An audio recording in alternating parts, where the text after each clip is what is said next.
बोलियो बेइज्जती कर। अबे करोड़पति तो उसके ड्राइवर, एम्प्लॉय, ये ऐसे लोग होते हैं। मुझे नहीं पता, मैं तो कहीं एक जगह पढ़ा था कि उसके ड्राइवर की सैलरी 25 लाख रुपए है। हाँ हाँ, क्योंकि जब स्थिति आएगी तभी देंगे ना। पैसा है तुम्हारे पास अभी जेब में और किसी को दे नहीं रहे हो, तो इस साल लोग वो नहीं बोलेंगे उसको कि करोड़पति नहीं है। मुकेश अंबानी तुमको पैसा देने आ रहा है क्या? तुम क्या बोलते हो उसको? है करोड़पति बोलेगा उसको? बेइज्जती कर दी तूने। अरबपति? क्या? अरबपति नहीं है, अरबपति है। करोड़पति बोलियो बेइज्जती कर। अबे करोड़पति तो उसके ड्राइवर, एम्प्लॉय, ये ऐसे लोग होते हैं। मुझे नहीं पता, मैं तो कहीं एक जगह पढ़ा था कि उसके ड्राइवर की सैलरी 25 लाख रुपए है।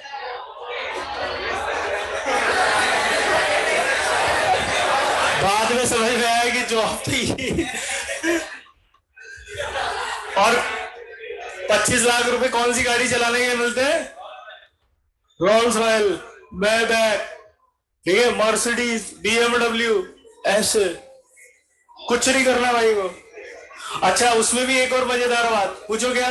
आधे टाइम तो वो अपने हेलीकॉप्टर प्राइवेट जेट से चलते हैं, तो यानी कि महीने में 2 बार गाड़ी चलानी है, बाकी टाइम कुछ नहीं करना, उसी गाड़ी के एसी में सोना है। और सिर्फ इसके कितने मिल रहे हैं? ये मैं मजाक नहीं कर रहा, मैंने सही में पढ़ा था। आप में से किसी ने पढ़ा? वो देखो आर्टिकल पढ़ा, पढ़ा हुआ ना आर्टिकल। उस समय मुझे भी बड़ी हंसी आई। अच्छा, उसमें भी मजेदार बात पूछो क्या? गाड़ी गाड़ी कहाँ होगी? घर में। घर कौन सा? एलटी। उसमें भी मजेदार बात क्या थी? वो घर में भी बहुत कम रहते हैं, बिजनेस मीटिंग्स में रहते हैं। पूरे घर में कौन घूम रहे हैं? एम्प्लॉइज। एम्प्लॉइज का डेटा भी बताया था उसमें। 600 एम्प्लॉई है। कितने? 600। एक एक फ्लोर पे उनके अलग अलग हैं। मतलब एक फ्लोर मुकेश अंबानी जी का, एक फ्लोर उनके एक बेटे का, एक फ्लोर उनकी बेटी का, एक फ्लोर उनकी माँ का, और बाकी एक फ्लोर में जिम, थिएटर, स्विमिंग पूल, एक फ्लोर के अंदर ऑफिस, एक फ्लोर में कार पार्किंग, एक फ्लोर में डायरेक्ट लिफ्ट से कार जाती है और कार से सीधा नीचे आके, हाँ पूरा मतलब फिक्स है। और ऊपर हेलीपैड है, वो हेलीपैड से उतरते हैं, गाड़ी वहां खड़ी रहती है, गाड़ी लिफ्ट में आती है, लिफ्ट से नीचे आते हैं, गाड़ी उतर के पार्किंग में जाती है ऊपर ही फ्लोर पे, और वहां से सीधा लिफ्ट में अपने फ्लोर पे। मतलब किसी से मिलने नहीं देते क्योंकि बहुत हाई सिक्योरिटी है ना। अरे पूरा लिखा हुआ था उसमें, मैं थोड़ी गया था वहां।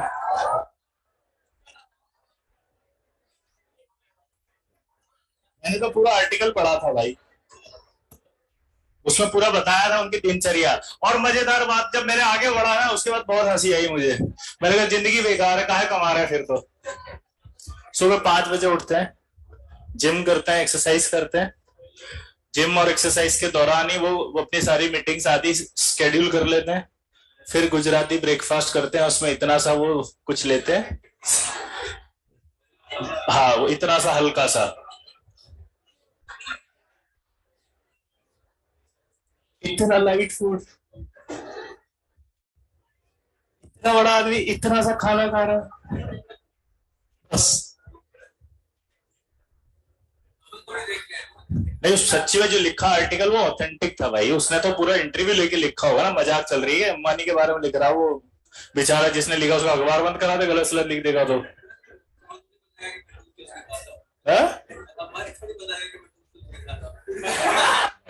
वो तो रूटीन तो बताते ही, ओकेजनली एक अलग चीज होती है। अब समझ लीजिए, अभी पार्टी में जाओगे वहां थोड़ी दलिया खाओगे, लेकिन आप जो घर पे सुबह सुबह ब्रेकफास्ट करोगे उसमें वो होटल वाला ब्रेकफास्ट तो नहीं आएगा ना तुम्हारे घर पे। कोई मम्मी ऐसे तो नहीं, बेटा ये पहले तो फ्रूट जूस आया तेरे लिए, फिर उसके बाद जो है ये फ्रूट सैलेड आया, फिर ये कॉर्नफ्लेक्स लो, फिर ये सैंडविच लो। कोई ऐसा वो मेन्यू थोड़ी लगा हुआ तुम्हारा वहां पे, जैसे आप होटल के अंदर जाके ब्रेकफास्ट करते हो। वो ब्रेकफास्ट भी नहीं होता, वो तो सोचते हैं ये कहाँ का यार, इसमें कैसे खाली कर दिया, ये तो कॉम्प्लीमेंट्री था, लेके आओ। ये भी टेस्ट करूंगा? नहीं समझा बात? घर की बात थी वो, डेली रूटीन की। ओकेजनली तो खाते ही होंगे, सभी खाते हैं, उसमें क्या है? समझ रहा है ना? तो डेली रूटीन, जैसे तू डेली रूटीन लिखे अगर तेरा, तो क्या लिखेगा?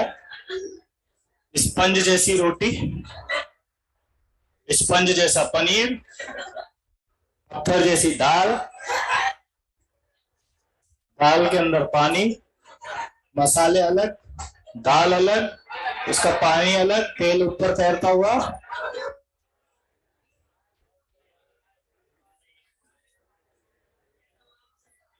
यही तो लिखोगे। चावल तो पत्थर जैसे होते हो, ऐसा ऐसा ये ऐसे लाता है, ये लो। तो उसका ऐसे ऐसे ब्रेक करना पड़ता है पहले, फिर उसमें डालो।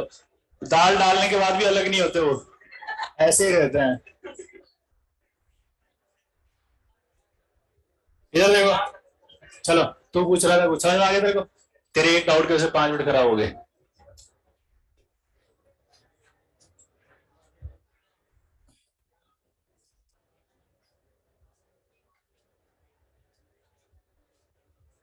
वीवीडी,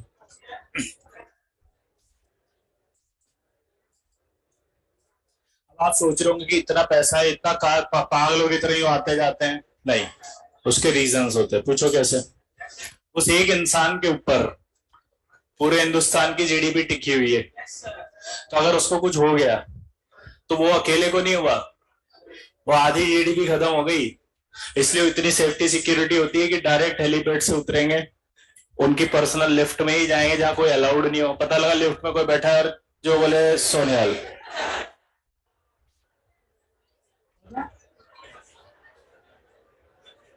नहीं 25 लाख रुपए क्यों मिलता है ड्राइवर को? इसीलिए वो वेल ट्रेन्ड ड्राइवर होते हैं, हल्के फुल्के ड्राइवर नहीं होते हैं तुम्हारी तरह।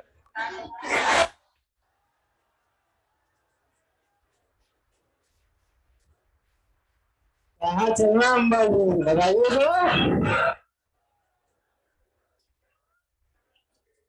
आपको लगा पैसे पैसे इस बात के होते हैं? वो वेल ट्रेन ड्राइवर होता है, उसको पता होता है गाड़ी कहाँ रोकनी है, कहाँ नहीं रोकनी, किस पॉइंट पर जाना है, किस पॉइंट पे नहीं जाना, कौन सस्पिशियस है कौन नहीं है। उसको वो ट्रेनिंग दी जाती है बकायदा हर तरह की, कि यार कहीं भी गाड़ी नहीं रोकनी। ऑपरेशन सिस्टम उनके अलग होते हैं, बुलेट प्रूफ पूरी कार होती है, उसके सिस्टम ही बहुत सारे होते हैं। देसी ड्राइवर पकड़ा दो, पता लगा गोली जाए बुलेट प्रूफ जाए बना, मत चलाना ही भूल गए। वो सब बटन ढूंढ रहे हैं, रुकिए तो वहीं कहीं थे, हम पहले चलाते थे जहां थे, वहां ऐसा कुछ नहीं था। ओला उबेर के अंदर हम तो एसी का बटन नहीं मिलता, यहाँ पता नहीं इतना बटन कैसे आ गया। इतने में तो खेल खत्म है। अब आप समझ पा रहे कॉस्ट क्यों होती है किसी चीज की? क्योंकि आपको 25 लाख दिख रहे हैं, वो 25 लाख करोड़ दिख रहे हैं जिनकी जान बचेगी, और इंडिया की आधी जीडीपी बचेगी। उनसे जुड़े हुए कितने करोड़ों लोगों, अरे कितना एम्प्लॉइज और कितना सब कुछ, वो वैसे कैलकुलेशन होती है हर चीज की, रिलेटिव। अब सर आपको लगता है ये पैसे इतना खर्च करते हैं अमीर लोग? कंपनियां कहती है कि खर्च करो, वो खुद जेब से नहीं देते हैं पैसे, कंपनी देती है। रिलायंस इंडस्ट्री वो कहती है आप ऐसे ही रहो, क्योंकि आप सुरक्षित हो तो ये एम्पायर चल रहा है। आप हल्का सा कुछ हो गया तो पूरा एम्पायर धड़ाम से नीचे गिर जाएगा, इसलिए आप आराम से रहो, कोई तसल्ली, पूरी सिक्योरिटी रखो भाई। आपने सुना होगा कभी कि गवर्नमेंट इसको जेट सिक्योरिटी देती है, उसको ये वो इसीलिए देती है क्योंकि उससे गवर्नमेंट को पैसे मिल रहे होते हैं। आप रहो सही सलामत, कुछ नहीं होना चाहिए आपको। आगे बढ़े, वीवीडी की बात।